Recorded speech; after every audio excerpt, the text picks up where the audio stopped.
Welcome to the study with Mohammad Hafeez.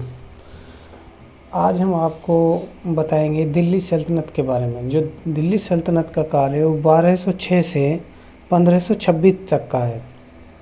कब तक का है? 1206 से 1526 तक का है। अगर दिल्ली के स्थापना की बात करें तो इसकी स्थापना अंगपाल तोमर ने की थी, जिसका मूल नाम बिलान देव था। अगर इसके अन्य नामों की बात करें तो इसके अन्य नामों में इसको इंद्रप्रस्थ भी कहा जाता था, योगिनीपुरी भी कहा जाता, कुव्वतुल इस्लाम भी कहा जाता है यानी इस्लाम का केंद्र, और बगदाद द्वितीय भी दिल्ली को कहा जाता था। तोमर शासक दिल्ली के नाम पर, यानी जो तोमर शासक था दिल्ली के नाम पर इसका नाम दिल्ली पड़ा। पृथ्वीराज राजसों में बताया गया है कि लौह स्तंभ के ढीलेपन के कारण इसका नाम दिल्ली का पड़ा। अंगपाल द्वितीय को लालकोट दुर्ग और अंगताल से प्राचीन जल निकाय के सिरे दिल्ली में मिले हैं। ठीक है। राजस्थान के बिजोलिया अभिलेख यानी जो 12वीं सदी का है, उसमें उल्लेख मिला है कि जो चौहान शासक था विग्रहराज, उसने दिल्ली को विजित किया था यानी दिल्ली को जीता था। 13वीं सदी में पालम बाओली अभिलेख में उधारा नामक व्यक्ति ने इसको बनवाया था दिल्ली के अंदर। किसको? 13वीं सदी में पालम बाओली अभिलेख को किसने? उधारा नामक व्यक्ति ने। और जो ये अभिलेख है इसमें तोमरों से लेकर सुल्तानों तक के शासकों को शक कहा गया है। क्या कहा गया है? शक। जो सरबन अभिलेख है, देखिए दोस्तों, मैं सिर्फ इस वीडियो में आपके लिए दिल्ली सल्तनत से जुड़े हुए कुछ महत्वपूर्ण बिंदुओं के बारे में बात कर रहा हूँ। जितने भी दिल्ली सल्तनत के अंदर शासक हुए हैं यानी सुल्तान हुए हैं, उनके लिए मैं एक एक कर स्पेशल वीडियो बनाऊंगा। ठीक है। तो इसमें सिर्फ मैं कुछ महत्वपूर्ण बिंदुओं के बारे में आपके लिए बात कर रहा हूँ, उनके बारे में आपके लिए बता रहा हूँ। तो चलिए चलते हैं। जो सरबन अभिलेख है जो 14वीं सदी का है, उसमें सुल्तानों को तुर्क कहा गया है यानी तुर्क कहा गया है। 1192 में दिल्ली पर तुर्कों का अधिकार हो गया और 1193 में इन लोगों ने इसको अपनी राजधानी बनाया था। एक राइटर हैं मोहम्मद हबीब, वो क्या कहते हैं कि दिल्ली सल्तनत का जन्म तेहराइन के दूसरे युद्ध में यानी 1192 में इन्होंने जन्म लिया था दिल्ली सल्तनत ने, और 1526 में यानी पानीपत के पहले युद्ध में इन्होंने अपनी अंतिम सांस ली। ये बहुत ही मोस्ट इम्पोर्टेंट पॉइंट है। जो डीडी कौशाम्बी है वो क्या कहते हैं कि राजधानी केवल तंबुओं का केंद्र था और सुल्तानों के साथ तंबू भी बदल जाते थे। कौन कहता? डीडी कौशाम्बी। कुतुबुद्दीन ऐबक द्वारा किला राय पिथौरा यानी जो पृथ्वीराज का दुर्ग था के चारों ओर मेहरौली नगर बनवाया, जो दिल्ली का पहला नगर था। इल्तुतमिश के शासनकाल में दिल्ली को हजरत दिल्ली के नाम से जाना जाता था। ईसामी बताते हैं कि लोग यहाँ पर मधुमक्खियों की तरह आते थे।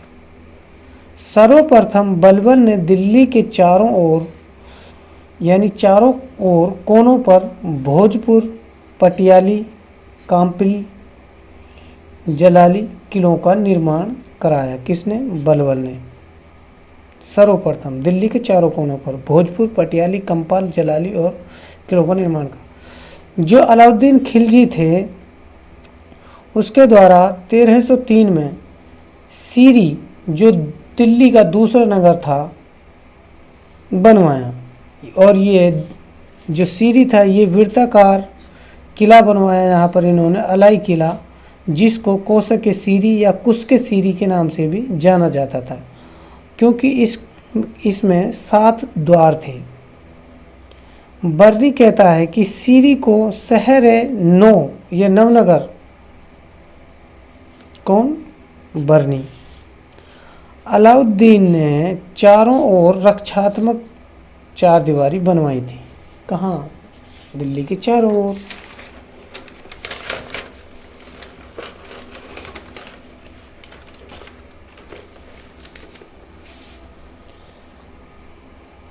दोस्तों, गियासुद्दीन तुगलक ने तुगलकाबाद नगर बसाया, जो तीसरा नगर था। अगर मोहम्मद बिन तुगलक की बात करें तो उन्होंने जहाँपनाह नगर बसाया, जो दिल्ली का चौथा नगर था, जो राय पिथौरा और सीरी के बीच में था। कौन सा नगर? जहाँपनाह नगर। फिरोज तुगलक ने यमुना के किनारे फिरोजाबाद को बसाया, जो दिल्ली का पांचवा नगर था। आज इसको हम फिरोज शाह कोटला के नाम से जानते हैं।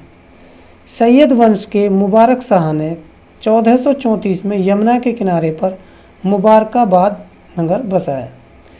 इसी तरह शेरशाह सूरी ने शेरगढ़ या दिल्ली शेरशाही नगर बसाया, जो दिल्ली का छठा नगर था। 1533 में हुमायूं ने दीनपनाह नगर बसाया था। इसी तरह शाहजहां ने 1638 में शाहजहानाबाद नगर बनवाया, जो 1648 में मुगलों की अंतिम राजधानी थी। अंतिम हिंदू राजा की बात करें तो वो हेमू था, जो 1556 में राजा बना था। लॉर्ड लेक ने 1 नवंबर 1803 में सिंधियों को लसवाड़ी में हराया था, जिसमें अलीगढ़, दिल्ली, आगरा पर अंग्रेजों का कब्जा हो गया था। दिल्ली की इमारतों का वर्णन सैयद अहमद खां की असारुसनादीद की रचना की। 1911 में जॉर्ज पंचम का दरबार लगा और 1912 में दिल्ली को राजधानी बनाया अंग्रेजों ने।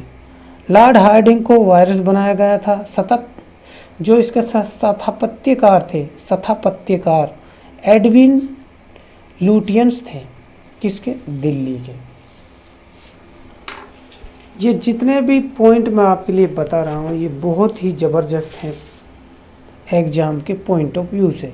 अगर आप इनको ध्यान से देखेंगे तो आपको इनकी वैल्यू पता चलेगी। अगर मध्यकालीन इतिहासकारों की बात करें तो उनमें नंबर 1 पर हैं अमीर खुसरो, जिन्होंने किरानु सादेन की रचना की, यानी जिसमें हजरत दिल्ली का जिक्र है। भारत को इन्होंने हिंद कहा है इस बुक के अंदर, और भारत को पृथ्वी का स्वर्ग बताया है अमीर खुसरो ने। हिंद ने दुनिया को गिनती, पंचतंत्र तथा शतरंज का ज्ञान दिया, ये भी अमीर खुसरो ने बताया है। हमको ज्ञान प्राप्त करने के लिए बाहर नहीं जाना पड़ता था, बाहर के लोग यहाँ ज्ञान प्राप्त करने के लिए आते थे, ये भी अमीर खुसरो ने बताया है। वहीं इसामी क्या कहते हैं, ये भी एक बहुत इम्पोर्टेंट राइटर में मध्यकाल के। ये क्या कहते हैं कि दिल्ली के प्रत्येक मोहल्ले में एक ज्योतिष पाया जाता था। भारत को इन्होंने हिंदुस्तान कहा है, जबकि अमीर खुसरो ने क्या कहा था? हिंद। इसने ये लिखा है, मुल्क हिंदुस्तान की एक बहुत ज़बरदस्त शेर लिखा है इन्होंने, ठीक है। इसके बारे में भी हम आपको बताएंगे। यानी मुल्क हिंदुस्तान की खुशहाली के भी क्या कहने, खुद फिरदौस भी इस बगिया से रस्क करे हैं। इसका इलाका धरती के माथे का गहना, जैसे सुंदर दुल्हन के मुखड़े का तिल हो, ठीक है। बर्नी क्या कहते हैं?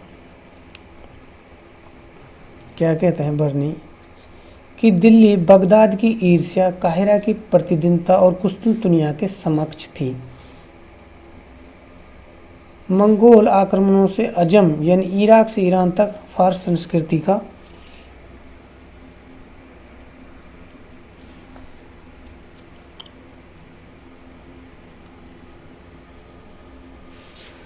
दिल्ली जो थी वो फारसी परंपरा का अंतिम केंद्र थी। क्या थी? अंतिम केंद्र थी।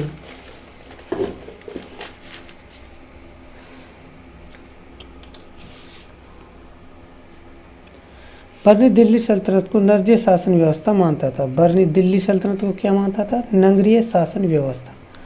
दिल्ली सल्तनत पर शासन करने वाले वंशों के बारे में बताएं तो नंबर 1 था यहाँ पर 1206 से 1290 तक ममलुक सुल्तानों ने शासन किया। मामलुक सुल्तानों ने, इसके अंदर दास या गुलाम वंश, इलबरी वंश मामलुक शासकों में किसने कहा? हबीबुल्लाह ने कहा है इनको। पठान युग 1206 से 1526 तक। अजीज अहमद क्या बताते हैं? इनको आरंभिक तुर्क कहते हैं। कुछ ने इनको आदि तुर्क कहा है। इसका शुद्ध नाम जो है वो है दिल्ली सल्तनत। क्या है? दिल्ली सल्तनत। कुछ ने क्या कहा? ममलुक सुल्तान कहा, कुछ ने दास गुलाम कहा है, किसी ने इलबरी वंश कहा, किसी ने ममलुक कहा है, किसने कहा? हबीबुल्लाह ने। पठान युग कहा है किसी ने, यानी अजीज जो अहमद है उसने इसको आरंभिक तुर्क आदि तुर्क कहा। 1206 से 1290 तक 3 राजवंशों ने शासन किया। नंबर 1 कुतुबी वंश जो 1206 से 1210 तक थे, यानी कुतुबुद्दीन ऐबक इसके संस्थापक थे। शमसी वंश 1210 से 1205, इल्तुतमिश इसके संस्थापक थे। बलबनी वंश यानी 1266 से 1290, बलबन इनके संस्थापक थे। तीनों वंशों को मामलुक वंश के नाम से जाना जाता है।